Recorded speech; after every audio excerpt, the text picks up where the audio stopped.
We are all raising our children to be hardworking. That's why you pinch a child or pat them on the back and tell them, lazy one, get up.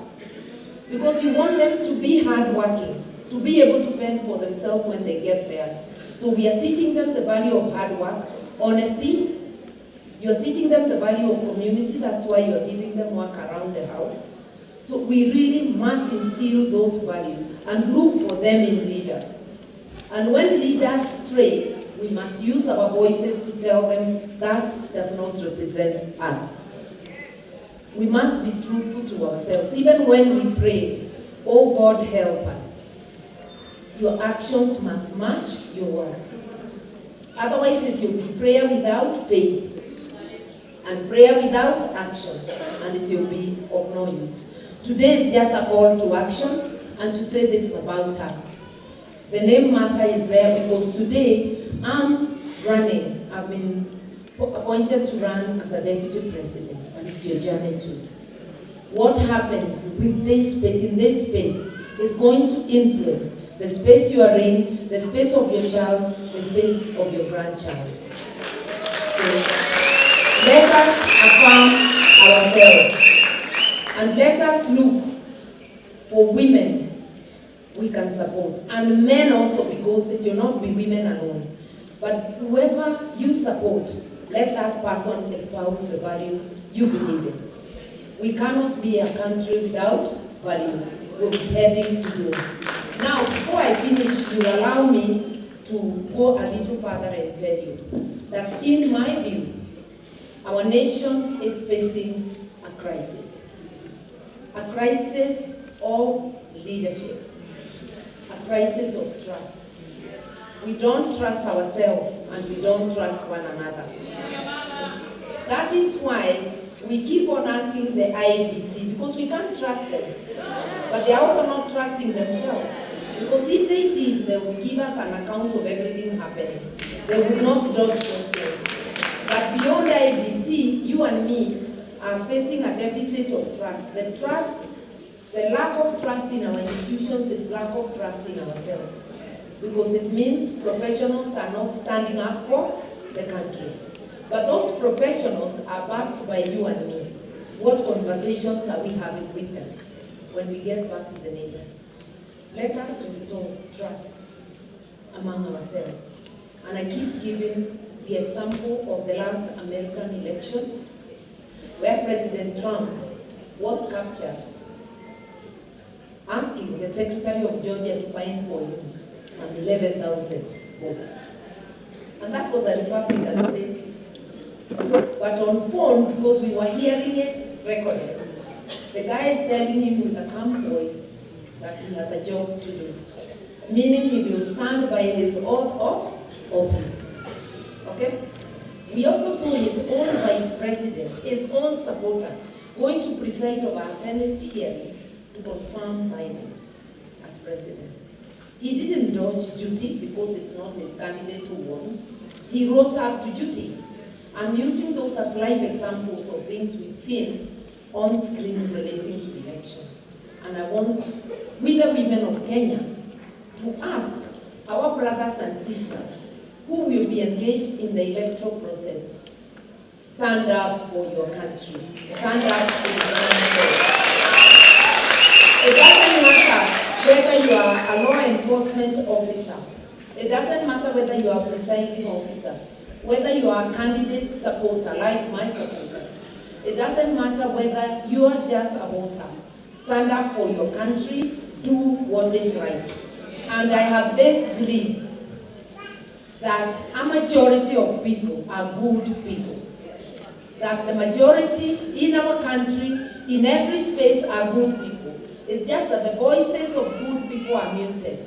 And the voices of people with wrong behavior are the loudest. And they sound like the whole world. I just want to encourage you, even if you'll be alone, stand up for your country. It matters. It does matter when you stand up. It is infectious. Somebody else will see you standing up and will do as you do. Bad behavior is similarly infectious.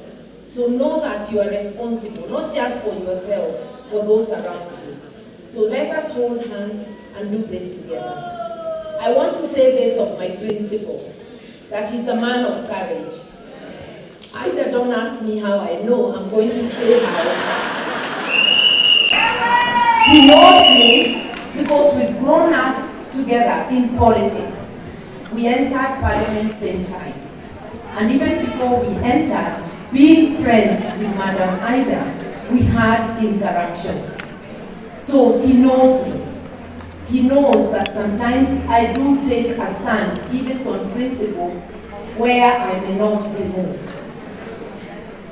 Even recently, we had national issues with two opposite sides in matter of the Constitution. He still went ahead and named me as his running mate. He is a man of courage, a man of conviction, and a man who believes in himself and what he wants to do for Kenya. So he believes in what the Constitution ordains, that we are entitled to our bills. We reason, we try to talk to each other with reason. He was not looking for a praise choir. He was looking for people who can offer alternative ideas. It takes a strong and courageous man to pick a strong woman. And for that, I salute him and I promise to be a good deputy. And I pray and work for that.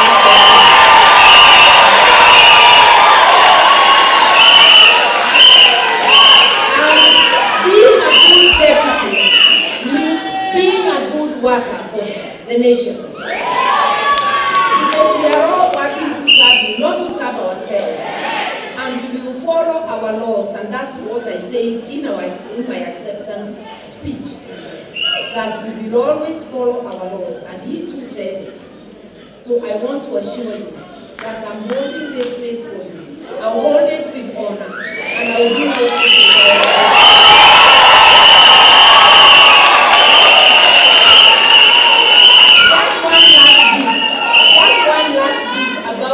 Because I'll be guilty of withholding information if I don't say it. You will recall the year 1995. We went to Beijing as women for the 4th Women's World Conference on Women, where the Beijing Declaration and all the good things we try to enforce today were agreed upon. When we came back as members of parliament, and I know we were there with Zippy, when we came back as members of parliament, I remember Honorable Beth Mogo, now Senator Beth Mogo. I remember Honorable Charity Ngilu, now Governor Ngilu. They all brought motions to implement some of the things we discussed. I also brought the equality bill and the domestic violence bill. They never saw light of the day, but the motions succeeded. The motion for affirmative action, etc. But then there was one man, only one man, who brought a motion also, seeking to establish a gender commission. That man was none other than Raila Amolo.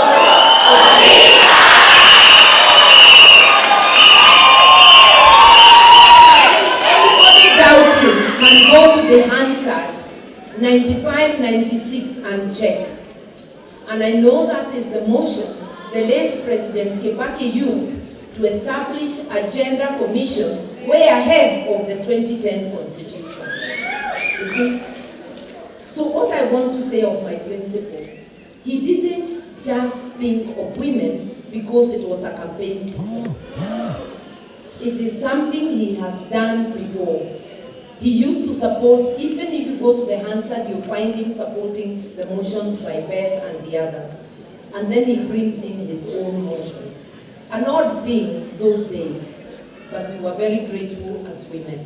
I remembered that on the day I was appointed, because it's good that stories be told, so that you don't just think that things are done as a campaign gimmick. I lead a political party known as NARC Kenya, but I want to stand here and tell you that all the women be elected, not nominated, elected to parliament, ODM has been responsible for our